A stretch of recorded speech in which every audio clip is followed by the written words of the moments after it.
Russia escalates. Hypersonic missile hits Ukraine. NATO to respond. Welcome to Freedom Square News. I'm Emily Oche, and we begin tonight with news on the escalating war in Ukraine. In a significant escalation of the nearly 3-year-old conflict, Russia has launched an experimental hypersonic ballistic missile at the central Ukrainian city of Dnipro. NATO and Ukraine will hold emergency talks on Tuesday to address this latest development, which Polish Prime Minister Donald Tusk has called a decisive phase of the war with dramatic dimensions.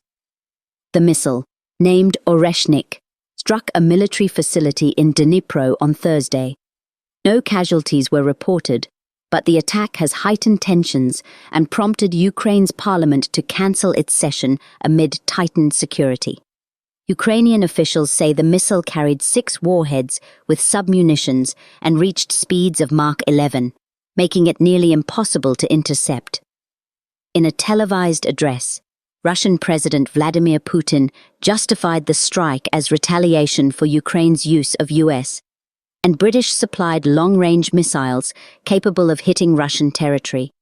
Putin warned that Western air defense systems would be powerless against Russia's new weaponry.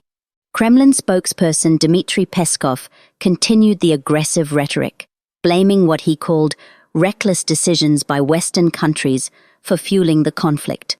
Hungary's Prime Minister Viktor Orbán echoed similar concerns, suggesting that US personnel might be directly involved in guiding the advanced missiles Ukraine is using.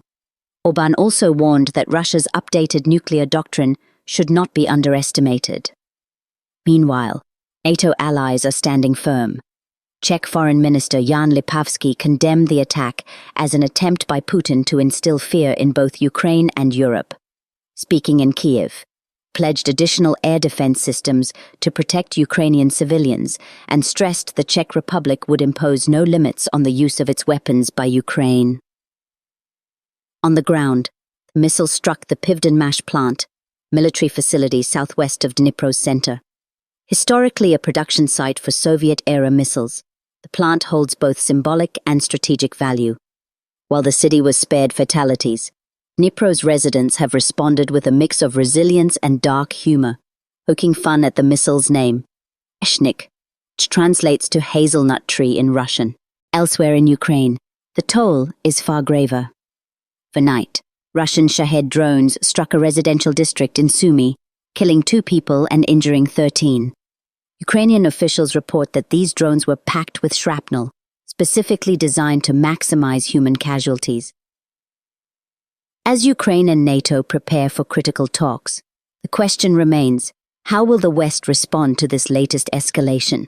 NATO has already committed to bolstering Ukraine's defenses, but experts warn that increasing military aid risks provoking further retaliatory strikes from Moscow. For now, the world watches as this war reaches an alarming new phase. Stay tuned for more updates. Visit our website for the latest on this developing story. I'm Emily Oche. Thank you for joining us. Freedom Square.